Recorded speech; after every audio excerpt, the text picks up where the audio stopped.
శుక్లాంబరధరం విష్ణుం శశివర్ణం చతుర్భుజం ప్రసన్నవదనం ధ్యాయేత్ సర్వవిఘ్నోపశాంతయే అగజానన పద్మార్కం గజానన మహార్నిశం అనేకదంతం భక్తానాం ఏకదంతముపాస్మహే. ఓం గం గణపతయే నమః. ఓం శ్రీమాత్రే నమః. ఓం శ్రీ గురుభ్యో నమః. మా ఆది ఆస్ట్రాలజీని చూస్తున్నటువంటి మీ అందరికీ, అలాగే ఫారిన్ కంట్రీస్లో కూడా ఉండి నాకు అప్పుడప్పుడు ఫోన్ చేస్తున్నటువంటి మీ అందరికీ కూడా నా హృదయపూర్వక నమస్కారాలు.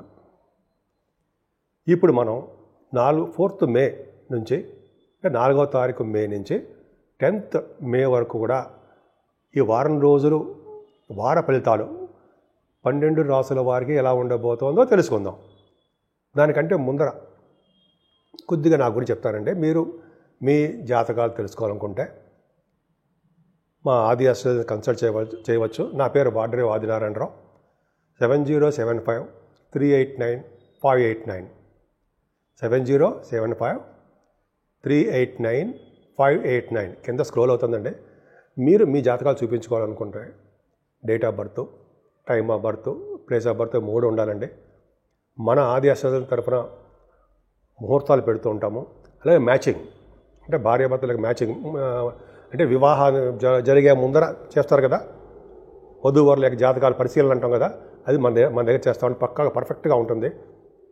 అంతేకాకుండా బడుగు ముహూర్తాలని, చక్కగా మంచి ముహూర్తాలన్నీ కూడా నేనే మా ఆది ఆస్ట్రాలజీ తరఫున చేస్తుంటాను. ఆల్మోస్ట్ 35 years ఎక్స్పీరియన్స్ కూడా ఉంది. అంటే పెద్ద గొప్ప ఏం కాదు. నేను 1990లోనే స్టార్ట్ చేశాను. 1985 నుంచి తెలుసు నాకు. 90 నుంచి బాగా నేర్చుకున్నాను నేను. కాస్ట్ అకౌంటెంట్ నేను. సరే, అది పక్క పెడదామండి ముందర. సరే, మీకు తెలుసుకోవాలనుకుంటే ఈ కింద నెంబర్కి ఫోన్ చేయండి. అంతేకాకుండా నా వీడియోస్ మీకు నచ్చితే లైక్ చేయండి, షేర్ చేయండి, బెల్ ఐకాన్ నొక్కడం మాత్రం మర్చిపోకండి. సో మీరు నా వీడియోస్ లైక్ చేస్తారని, నన్ను ప్రోత్సహిస్తారని నేను మనస్ఫూర్తిగా కోరుకుంటున్నాను. ఇప్పుడు మనం 4th మే నుంచి 10th మే వరకు చెప్పుకుంటున్నాం కాబట్టి, కన్యారాశి వారికి ఈ వారం మొత్తం కూడా బాగానే ఉందండి. బాగానే ఉంది కదా, బాగుంది. ఎందుకంటే మీ రాశిలోనే కాలసర్పదోషం ఉందండి. రాహుకేతువులు, మీ రాశిలో కేతు ఉన్నాడు కదా, సప్తమ స్థానంలో రాహు ఉన్నాడు. రాహుకేతుకి ఇంక్లూడింగ్ చంద్రుడితో పాటు మీకు కాలసర్పదోషం ఉంది. భయపడుతున్నారా? పైగా సర్పదోషానికే కాకుండా శనిదృష్టి కూడా ఉంది. శనిదృష్టి ఉండడము మీ రాశికి సర్పదోషం, పాముల యొక్క దోషాలు ఉన్నాయి. రాహువు, కేతువు, కుజుడు కూడా నిచ్చిన స్థితిలో ఉన్నాడు కాబట్టి 3 ప్లానెట్ 3 అంటే సర్పదోషాలు మీకు ఉన్నాయి. శని కూడా చూస్తున్నారు కాబట్టి నా యొక్క చికాకులు, కోపాలు, అవన్నీ ఉంటాయి. కానీ ఒక చిన్న రూల్ ఉందండి ఇక్కడ. ఏంటంటే కేతుతో కలిసిన చంద్రుడు ఉన్నాడు, అవునా? అంటే ఎప్పుడు 8th and 9th ఉంటాడనమాట. 8వ తారీఖు 9వ తారీఖుని కేతుతో కలిసి చంద్రుడు ఉంటే, కేతువు ఇచ్చే దోషాలు కానీ, చంద్రుడు ఇచ్చే దోష ఫలితాలు కానీ మార్చేసి శుభ ఫలితాలే కేతువు ఇచ్చి తీరతాడు. కేతు దగ్గర చంద్రుడు కానీ, కేతు దగ్గర రవి కానీ ఉంటే శుభ ఫలితాలే ఉంటాయి. నా సొంత కవితం కాదండి. సరే, అది పక్కకు పెడతానండి. గురుదృష్టి కూడా మీ రాశికి ఉంది. స్వేచ్ఛగా, హాయిగా, ప్రశాంతంగా మీరుంటారు. ఎదుటి వాళ్ళకి హెల్ప్ చేసే తత్వంలో ఉంటారు. పైగా స్థిరమైన స్వభావం, స్థిరమైన లక్షణాలు, స్థిరంగా ఉండే ఆలోచనలు బ్రహ్మాండంగా ఉంటాయి మీకు. పైగా ధనం విషయంలో ఎటువంటి ఆటంకాలు లేకుండా చాలా బాగా సంపాదించుకుని ఉంటారు. మీ వ్యాపారాల ద్వారా, భార్యాభర్తల ద్వారా, అలాగే మీరు చేస్తున్న కష్టార్జితం ద్వారా ధన సంపాదన ఉంటుంది, డెఫినెట్గా ఉంటుంది. అంతేకాకుండా మీరు మీ పాటలు గాయకులు అంటారు సరే, ఆ రీత్యా మీరు ఆ పాట పాడిన రీత్యా ప్రోగ్రామ్స్ విదేశాలు ఇవ్వడానికి అవకాశాలు ఉన్నాయండి. మీలో కొంతమందికి వెళ్తారు, ధనం సంపాదించుకుంటారు, కీర్తి ప్రతిష్టలు సంపాదించుకుంటారు. ధనం అందరికీ వస్తుంటారు మీరు, కరెక్టే. ముఖ్యంగా నేమ్ అండ్ ఫేమ్ రావాలి కదా, వచ్చి తీరుతుంది. గుర్తింపు, గౌరవము మీకు దక్కి తీరుతుంది.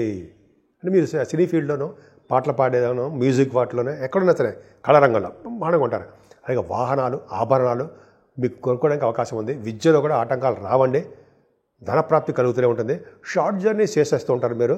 మీ తమ్ముళ్ళు కానీ, మీ చెల్లెలు కానీ కలవడము, కొత్త కొత్త ఆలోచనలు కార్యరూపంలో దాల్చడము, 10 మందికి షేర్ చేసుకోవడము, మీ ఆలోచనల్ని ధైర్యంగా ఉండడము, మీ ఫ్రెండ్స్ అందరికీ నూరిపోయడము, అన్నీ బ్రహ్మాండంగా ఉంది. కానీ చదువు విషయంలో మాత్రం వెనకబడిపోతూ ఉంటారు. ఆటంకాలు ఎదురవుతూ ఉంటాయి. కష్టపడితే కానీ చదువులో మీరు ఉన్నతంగా రాణించలేరు. అలాగే మీ తల్లిగారు కూడా మెడిసిన్స్ వాడవలసి వస్తుందండి. ఆవిడకి కొద్దిగా హాస్పిటల్ తీసుకెళ్ళడం, డాక్టర్ చూపించడము బాధ్యత మీదే, మీ తల్లిగారి బాధ్యత. సరే, అది పక్క పెడితే మీరు వాహనాలు కానీ గృహాలు కానీ కొద్దిగా కొనుక్కోవడం ఆపండి. ఎందుకంటే మోసపోవడానికి కానీ డబ్బులు విపరీతంగా ఖర్చు పెట్టేసి కొనుక్కోవడం కానీ జరుగుతుంది. మీరు ఏదేమైనా మీ సంతానం విషయంలో ఏమాత్రం భయపడరండి. మీ సంతానముకి సక్సెస్ అవడం ఎవరంటే మీ జాతకమే.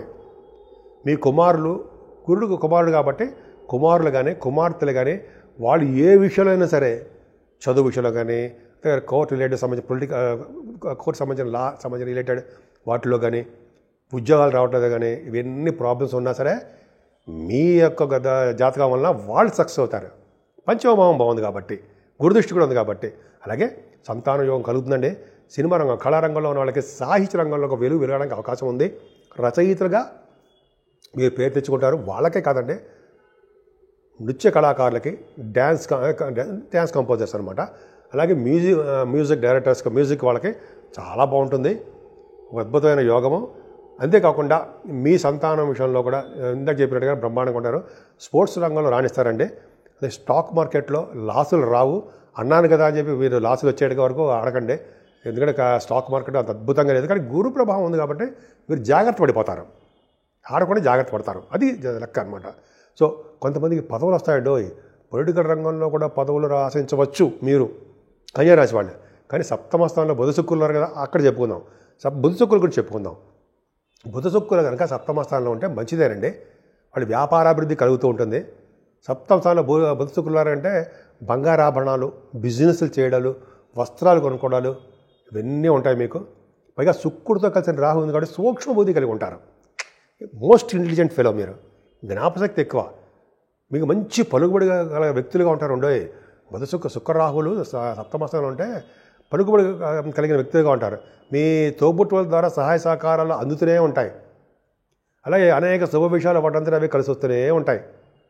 అంత అద్భుతం అండి. పైగా మీ మనసులో ఉన్నటువంటి లవ్ సంబంధ ప్రేమ విషయాలు కానీ కొన్ని బయటికి ఎక్స్ప్రెస్ చేయలేకపోతుంటారు మీరు. శని రాహులు కూడా ఉన్నారు కదా, అక్కడ తప్పండి. సప్తమ భావంలో శని రాహులు, సప్తమ భావంలో శని శుక్రులు అంటే మీ ఆలోచన ద్వారానే పక్క మార్గాల్లోకి వెళ్ళిపోతుంది. డైవర్ట్ చేయండి, అంటే మంచి మార్గంలోకి నడవండి అని చెప్తున్నా. ఎందుకంటే శని శుక్రులు కాంబినేషన్, శని శుక్రులు సప్తమంలో ఉన్నా, అయితే శుక్రుడితో కలిసి శని కూడా, రాహుతో కలిసి శని ఉన్నా కూడా మీ యొక్క ఆలోచనలు చెడు మార్గంలో ఉంటున్నాయి సుమా, జాగ్రత్తగా ఉండాలి. కాల సర్పదోషంలో కూడా సర్పదోషం ఉంది అని చెప్తున్నాం కదా. కాబట్టి మీ అందరికీ కాదండి, కొంతమందికి వాళ్ళ జాతకాలు ఇచ్చే ప్రాబ్లమ్స్ ఉంటాయి చెప్తున్నాం. సరే, అష్టమ స్థానంలో రఘు ఉన్నాడండి. రఘు అంటే ఏంటి అంటాం, హెల్త్ ప్రాబ్లమ్స్, ఇష్యూస్ మీకు ఉంటాయి. మెడిసిన్స్ వాడవలసి వస్తుంటుంది, హాస్పిటల్కి వెళ్ళవలసి వస్తుంది, డాక్టర్ని కన్సల్ట్ చేయవలసి వస్తుంది, డబ్బులు విపరీతంగా ఖర్చు పెట్టేస్తూ ఉంటారు. చాలా విషయాల్లో మీకు అంటే అనేక రకాలుగా మీ ఖర్చులు అధికంగా ఉంటూ ఉంటాయని అని చెప్తాం, కరెక్ట్గా అంతే. కానీ ఒక చిన్న పాయింట్ ఉందండి, ఏంటంటే మీకు 12th హౌస్ లార్డ్గా రవయ్యాడు కాబట్టి 12వ ఇంటి వాడు 8వ ఇంట్లో ఉన్నాడు కాబట్టి కొద్దో గొప్ప ఆరోగ్య విషయంలో మీరు శ్రద్ధ వహిస్తే అది సక్సెస్ అవుతారు. అలాగే డబ్బులు కూడా మీకు రావడానికి, ఫైనాన్షియల్ స్టేటస్ పెరగడానికి కూడా అవకాశం ఉంది. ఏదైనా గురుబలం మీకు ఉందండి చాలు కదా. గురుడు భాగ్యంలో ఉన్నాడు, సప్తమాధిపతి భాగ్యంలో, 4th హౌస్ లార్డ్ భాగ్యంలో ఉన్నాడంటే కంఫర్టబుల్నెస్ ఎక్కువ, సంగీతంలో బాగా రాణించడము, భార్యాభర్తలకు అనురాగం బాగా ఉండడము, బిజినెస్లో బాగా రాణించడము, అలాగే తల్లిగారికి ఆరోగ్య పరిస్థితి అద్భుతంగా ఉండడము. అంటే గురుడు సామాన్యం కాదు కదండి, గురు ప్రభావం చాలా మీకు ఉంది. ముఖ్యంగా వేద పండితులకి చాలా బాగుంటుందండి. వేదశాస్త్ర కోవిదులు అంటారు సరే, ఆగమ శాస్త్ర కోవిదులు అంటారు సరే, నాకు తెలియదు ఆగమ శాస్త్రం అంటామే, వాళ్ళకు కూడా గురుబలం బాగుంటారు. స్ట్రాంగ్గా ఉంటే వాళ్ళు బాగా చల్లరగి బ్రహ్మాండంగా మంచి సిగ్నిఫికెంట్ అంటారు సరే, గుర్తింపు గౌరవం బాగా దక్కుతాయి, ఫైనాన్షియల్ స్టేటస్ పెరుగుతుంది. అలాగే మీరు చేస్తున్న వ్యాపారాలు, ఫైనాన్స్ కానీ, బ్యాంకింగ్ రంగంలో కానీ, ఎడ్యుకేషన్ సంస్థలో కానీ, లాయర్స్, అడ్వకేట్స్ అంటారు సరే, వాడికి బాగా గుర్తింపు గౌరవం చాలా బాగుంటుందండి. ముఖ్యంగా తీర్థయాత్రలు మీరు చేస్తారు, ముఖ్యంగా నైంసారణ్యం కానీ, లేకపోతే మీరు వెళ్ళేటువంటి కాశీక్ష దర్శనాలు, పూజ్యులైన గురువుగారులతో వెళ్తారు, అయితే పీఠాధిపతులను కలుస్తూ ఉంటారు, పాదసేవలు చేసుకుంటూ ఉంటారు. అద్భుతం కదండి.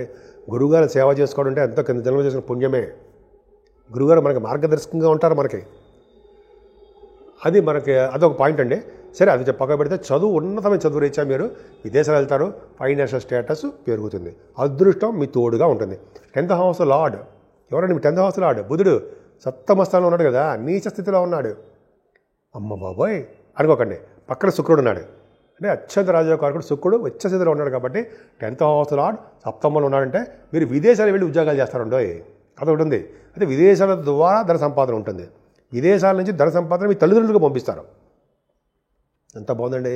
బిజినెస్ రిలేటెడ్ ఇండస్ట్రీస్లో మీరు బాగా పనిచేయడానికి అవకాశాలు ఎక్కువ, అద్భుతంగా చాలా. అంటే మీరు ముఖ్యంగా చెప్పాలంటే కంప్యూటర్ సాఫ్ట్వేర్ ఉద్యోగస్తులు ఉంటారు సరే, ప్రైవేట్ ఆర్గనైజేషన్లో పనిచేసే వాళ్ళకి, ఈ గవర్నమెంట్ ప్రొఫెషన్లో పనిచేసే వాళ్ళకి లేడీస్ చెప్తారండి, మంచి ఉన్నతమైన పదవులు కలగడానికి అవకాశం ఉందండి. గుర్తింపు గౌరవం కూడా దక్కుతుంది. ఏదేమైనా 11వ భావంలో కుజుడు నీచస్థితిలో ఉన్నాడు కదా, నీచస్థితిలో అమ్మ బాబోయ్ కుజుడు నీచలో ఉన్నాడంటే రియల్ ఎస్టేట్ రంగంలో ఉన్న వాళ్ళకి బాగా దెబ్బ. వాళ్ళ యొక్క అంటే జనరల్గా భూములు అమ్ముడుపోక అబ్బా అనడానికి అవకాశం ఉంటుంది. కానీ చంద్రులు కలిసి ఉండడం వల్ల ఆహా అబ్బా బ్రహ్మాండంగా ఉంది మన బిజినెస్ అనుకునే తత్వంలో మీరు ఉంటారు. కుజుడు నీచత్వం పోగొట్టడానికి చంద్రుడు ఉన్నాడు 4వ తరగతి 5వ తారీఖు. చంద్రమంగళ యోగులు ఉన్నారు కాబట్టి మీకు రియల్ ఎస్టేట్ రంగంలో ఉన్న వాళ్ళకి అద్భుతంగా ఉంటుంది. మీరు వాహనాలు కొనుక్కున్న ప్రాబ్లం ఉండదు, గృహాలు కొనుక్కుంటే అంతకన్నా ప్రాబ్లం ఉండదు, భూముల విషయంలో అంత ప్రాబ్లమే ఉండడం తక్కువ ఉంటుంది, సాల్వ్ అయిపోతూ ఉంటాయి. ఏదేమైనా కాలసర్ప దోషంలో మీ ప్లానెటరీ పొజిషన్ ఉన్నాయి కాబట్టి, కుజుడు కూడా నీచస్థితిలో ఉన్నాడు కాబట్టి ఖచ్చితంగా మీరు పాముల యొక్క ఎఫెక్ట్ మీకుంది. అందుకే కుజుడికి సంబంధించిన పూజలు చేసుకోవడం కానీ, నాగస్వామి సుబ్రహ్మణ్య స్వామికి సంబంధించినటువంటి పూజలు చేసుకోవడం కానీ, అలాగే రాహుకేతుల ప్రభావం ఉంది కాబట్టి శ్రీకాళహస్తిలో పూజ చేయించుకోవడం కానీ, రాహుకేతుల పూజ చేయించడం కానీ, నాగప్రతిష్ఠ చేయించుకోవడం వలన మోపిదేవిలో ఎక్కడైనా సరే ఇవన్నీ చేయించుకోవడం వల్ల అండి సర్పదోషాల నుంచి మీరు బయటపడడానికి అవకాశాలు ఎక్కువ ఉన్నాయి. ఇప్పుడు 12 రాశుల వారికి అంటే మేషరాశి నుంచి మీనరాశి వరకు కూడా చెప్పదగ్గ పరిష్కార మార్గాలు, రెమెడీసు, చేసుకోవాల్సిన పూజలు ఉన్నాయని చెప్తాను. దానికంటే ముందర రాహుకేతుల మధ్యలో ఇంక్లూడింగ్ చంద్రుడు మధ్యలో గ్రహాలన్నీ ఉండిపోయాయండి. అంటే గ్రహాలు ఉండిపోవడం వల్ల శుభ ఫలితాలు తక్కువగా ఇస్తారు. అంటే ముందర మీనరాశి నుంచి కన్యారాశి వారి వరకు కూడా ఫలితాలు తక్కువగా ఉంటాయి. అంటే వాళ్ళకి దేంట్లోనూ కూడా సక్సెస్ కాలేకపోతుంటారు, వెనకబడిపోతూ ఉంటారు. పైగా కుజుడు కూడా నీచస్థితిలో ఉన్నాడు, కుజుడు కూడా బాగాలేదు. అందుకని సర్పదోషం ప్రతి రాశికి ఉంది రాహుకేతులు ఈ వారం రోజులు. కాబట్టి మీకు ఎట్టి పరిస్థితుల్లో మీకు అవకాశం ఉందంటే అమ్మవారికి అభిషేకాలు చేయించుకోవడము, అమ్మవారికి కుంకుమ పూజలు చేయించుకోవడము, అమ్మవారికి చండీ హోమాలు చేయించుకోవడంతో పాటు మీరు శ్రీకాళహస్తిలో రాహుకేతులకి సర్పదోషం నివారణకు మీరు పూజలు చేయించుకోండి. అలాగే శివుడిని అమ్మవారిని చూడండి, అక్కడ పూజించండి, పార్వతీ అమ్మవారు. అలాగే నాగప్రతిష్ఠ చేసుకోవడం అంటే మోపిదేవులు నాగప్రతిష్ఠ చేసుకుంటే ఎంతో అదృష్టం ఉండేది, కానీ మేము చేసుకోలేము. మేము కూడా చేసుకున్నామండి. అది చేసుకోవడం వల్ల మంచి శుభఫలితాలు వస్తాయి. నాకు బాగా కాన్ఫిడెన్స్ ఉంది కాబట్టి చెప్తున్నానండి. నాగప్రతిష్ఠ చేసుకునే వాళ్ళకి అన్ని రకాల దోషాలు పరిహారం అయిపోతాయి అంటారు. ఎక్కడ చేయించుకునే పర్లేదండి, మోపిదేవుల పవర్ ఎక్కువ ఉంటుంది కాబట్టి మోపిదేవుని చెప్తున్నాను నేను. సో ఇలా చేయించుకోవడం వల్ల ఫలితాలు ఉంటాయి. ముఖ్యంగా మీ రాశి వాళ్ళందరికీ ప్రభావం ఉంది కాబట్టి ఎక్కువగా దేవతారాధన, దైవభక్తి ఎక్కువ కలిగి ఉండాలి. మీకు ఏ దేవుడు ఇష్టం ఉంటే ఆ దేవుడిని పూజించండి. ముఖ్యంగా గాయత్రి అమ్మవారిని అలాగే సూర్యభగవాన్ ఆరాధన చేసుకోవడం వలన అన్ని రంగాల్లోనూ ముందంజలో ఉంటారు. పైగా ఇది వైశాఖ మాసంలో విష్ణువుకు అత్యంత ప్రీతికరమైన మాసము అంటాం. మంచి శుభకార్యాలన్నీ చేస్తూ ఉంటాం ఈ మాసంలో. కాబట్టి విష్ణువుకు సంబంధించిన తులసి మాల కానీ, ఆయన పూజించడం వల్ల కానీ, వెంకటేశ్వర స్వామి యొక్క దర్శనాలు కానీ చేసుకుంటే ఈ 12 రాశి వాళ్ళకి మంచి శుభఫలితాలు కలుగుతాయనడంలో ఏమాత్రమూ సందేహం లేదు. సో కాబట్టి మీ అందరికీ మంచి జరగాలని, అందరూ భోగభాగ్యాలతోటి, సుఖ సౌఖ్యాలతోటి సంపూర్ణమైన ఆరోగ్యవంతులుగా ఉంటారని కూడా నేను మనస్ఫూర్తిగా కోరుకుంటున్నాను.